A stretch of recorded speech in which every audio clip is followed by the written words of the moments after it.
¿Y tú, qué estarías dispuesto a sacrificar por tu obra? Tal vez tiempo, dinero, tu vida social, quizá nada. ¿Qué eres capaz de ser con tal de alcanzar la perfección? En las últimas décadas se ha hecho un esfuerzo para llevar la creación artística y no su simple consumo al mainstream, con mayor o menor éxito. Se ha intentado crear la imagen del arte bonito, de los pequeños accidentes felices, aquel arte que se hace un aburrido fin de semana cuando no hay nada más que hacer. No obstante, y tras bambalinas, nunca mejor dicho, se encuentra un mundo de penumbras y tormentos, pues es un secreto a voces que un artista sufre, sea por las oportunidades, la inspiración, las condiciones mentales o el propio proceso de crear ideas, porque toda alma poética es un alma enferma, y como diría Teodor Adorno, toda obra de arte es un crimen sin cometer. Así pues, la creación de una obra artística es casi que una autofagia, una relación en la que el artista se inmiscuye en la más profunda oscuridad de sí para traer a la vida una nueva y única creación. En palabras de Welbeck, refiriéndose a su campo, la escritura, escribir es como cultivar parásitos en el cerebro. El proceso de creación es una dualidad de regocijo y sufrimiento, capaz de crear horrores y las más altas alabanzas, así como inmortalizar a su autor. No por nada, Platón describía la inspiración poética como manía. Es un aspecto, por no decir que el aspecto, que nos hace verdaderamente humanos. No es de sorprender que haya ciertos artistas que terminan consumidos por aquellos mismos parásitos. Este fenómeno ha sido representado en la pantalla grande en varias ocasiones, tales como Whiplash, por ejemplo. El día de hoy, no obstante, hablaré de una película en particular un tanto más desconocida, basada en los hechos reales de Luis XIV de Francia y su músico principal, Jean-Baptiste Lully.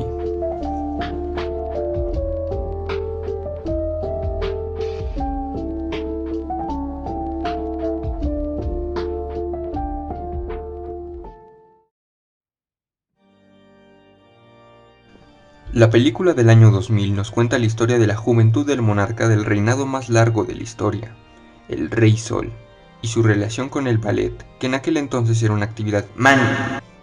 Pero más importante, narra el ascenso y eventual caída del artista franco-italiano Giovanni Battista Lully. Pero ya llegaremos a ello.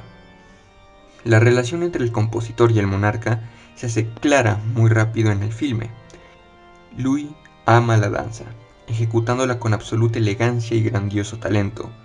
Como su apodo lo indica, el joven rey es tal como el sol que se eleva grácilmente iluminando todo a su alrededor, y Lully quiere ser aquel que retrate su ascenso. La vida de Lully no posee sentido sin su obra, y su obra no posee sentido sin el rey. Para el músico, Luis XIV es casi que un dios y la única fuente de su inspiración, y a su vez el monarca se complace en la música que él compone. La relación entre estos dos se va fermentando poco a poco. La música del italiano se convierte en una parte esencial en la vida del Rey Sol, sintiéndose huérfano y desprotegido en el silencio, ya sea para decretar, bailar o hacer otras cosas. Las sinfonías de Lully están presentes. La vida en el Palacio Real está repleta de arte y estética. Y es que pese a la inexperiencia que sería de esperar debido a su juventud, Luis XIV no es para nada un mal monarca. Pasando sus primeros años de reinado siendo básicamente un y artístico, lo que en un principio podría parecer una debilidad termina siendo transformado en el mayor punto fuerte de su gobierno. A través del arte y de la experiencia estética, Luis XIV logra crear un mito alrededor de su persona, así como crear para toda Francia un bagaje cultural envidiado por toda Europa. No obstante, sería incorrecto tratar al joven rey de un simple legislador maquiavélico que utiliza las artes como medio de control de la población. No, Luis XIV es un artista él mismo, con un paladar estético refinado y con genuino interés en promocionar a los artistas y sus libertades creativas. Pero no solo eso, pues como todo buen performer, el Rey Sol también es un obsesionado con la perfección, aspecto que, por desgracia, le termina trayendo desgracia.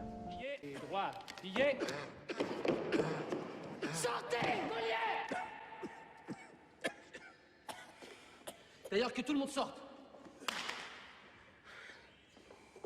En una disciplina tan efímera como la danza, cada año pesa lo que 10 para el vulgo. Y pese a toda su magnificencia, el rey no es la excepción.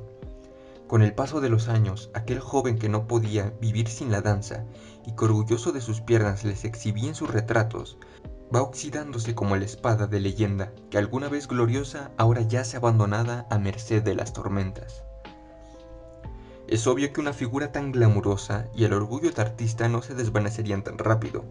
La gota que derrama el vaso cae durante la ejecución de la entrada de Apolo, compuesta específicamente para él, por nada menos que Lully, donde falla el movimiento clave, un salto, incluso después de practicarlo una vez tras otra y otra vez.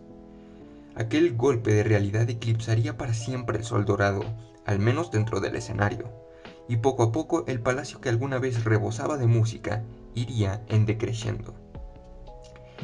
Pero incluso fuera de la interpretación, el rey seguiría participando de la experiencia artística a través de la contemplación y comisión de obras.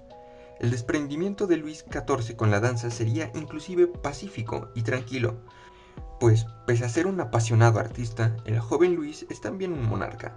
Para comprender la tragedia de la película en su totalidad, es necesario voltear la mirada hacia aquellos individuos que han entregado su vida entera a su arte. Es necesario voltear la mirada hacia los artistas. La película nos presenta particularmente a dos creadores distintos, Lully, del cual ya hemos hablado un poco, y Molière, el dramaturgo. Este último tanteando los límites de lo permitido, si hace la aristocracia, la iglesia o los médicos. No importa.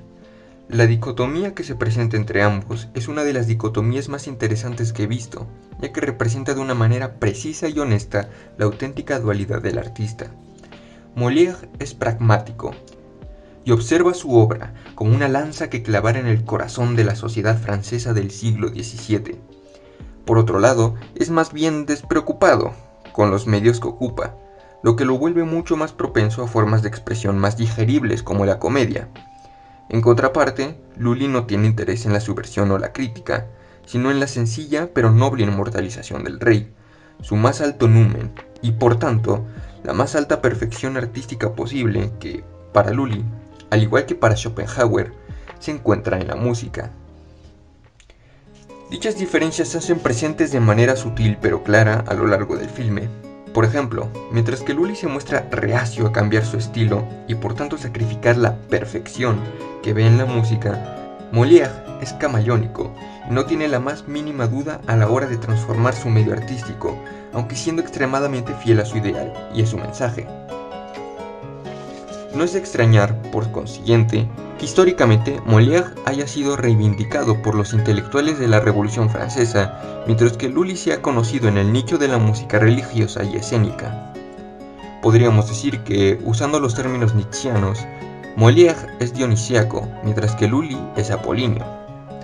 Esta diferencia en propósitos, así como en medios, es fundamental, porque es a partir de estos que los destinos de ambos quedarán sellados para siempre. El primero en conocer dicho destino será Molière, que tras una sucesión de polémicas obras y censuras se irá ganando la apatía de la aristocracia, apatía que resistirá con orgullo mientras tenga el favor del rey.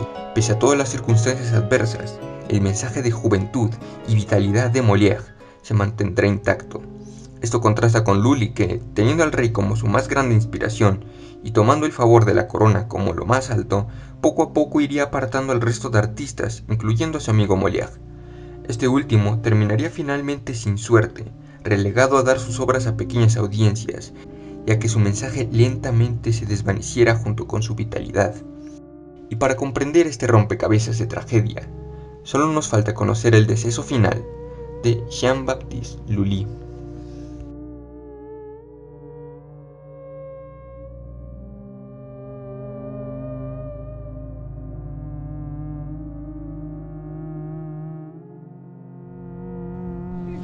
Reconocimiento, libertad creativa, lujos y el favor del rey. Todo parece ir increciendo para Lully, parece tener todo lo que un artista desearía poseer. Y en un solo instante, todo desaparece. A raíz de una polémica concerniente a la sexualidad del músico, este es vetado de la aristocracia, y tal como hace unos años había arrastrado a su colega, está condenado a una gloria menor. Como cualquier artista a quien se le es arrancada su musa, el estado mental de Lully empieza a deteriorar a causa del vacío. Debido a su propia obsesión, irónicamente, acaba ocasionándose gangrena, y en un suicidio terco se niega a que su pierna sea amputada, condenándose a una inevitable muerte. Con una salud maltrecha y una muerte paciente y silenciosa, su situación es análoga a la de su compañero unos años antes, con la única diferencia de que, en vez de morir en el escenario, e incapaz de realizar la disciplina que tanto amó, muere en una cama rodeado de gente, y sin embargo, irremediablemente solo. Al día de hoy la música de Lully todavía se puede escuchar a la lejanía, y las obras de Molière permanecen aún impresas en las páginas de las librerías abandonadas.